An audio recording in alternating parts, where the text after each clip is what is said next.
दोस्तों middle east से एक बहुत बड़ी खबर निकल कर ये आ रही है कि ईरान ने दुनिया को सीधी वार्निंग दे दी है कि स्ट्रेट ऑफ हॉर्मुज अब बंद है।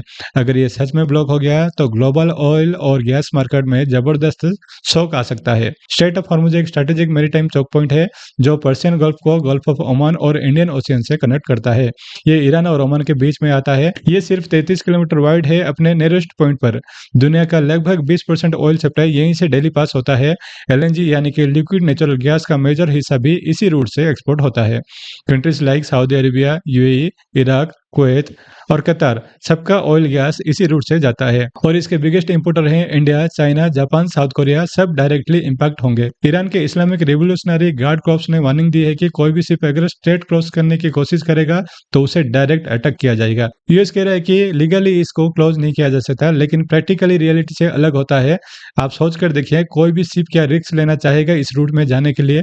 ऑलरेडी कमर्शियल शिप रुक चुकी है। इंश्योरेंस कंपनीज ने भी मना कर दिया है कि वार जोन ट्रांजिट कवर देने से। ऑयल प्राइसेस ऑलरेडी प्रति बैरल $65 से जंप होकर $80 पर बैरल तक पहुंच चुका है। अगर सिचुएशन ऐसी लंबी चली तो $100 भी टच कर जाएगा। सबसे बड़ा झटका यूरोप को लगेगा। यूरोपियन गैस प्राइसेस एक दिन में ही 45 से 50% तक स्पाइक हो गए हैं।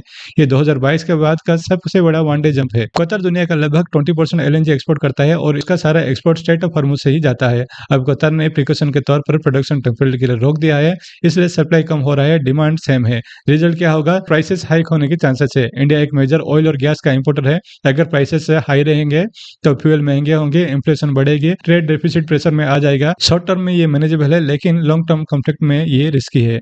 ईरान का मैसेज क्लियर है, अगर तुम हमारे ऊपर अटैक करते हो तो ग्लोबल सप्लाई चेन को भी झटका मिलेगा। अगर ये इन्फॉर्मेशन आपको अच्छी लगी तो लाइक कर देना।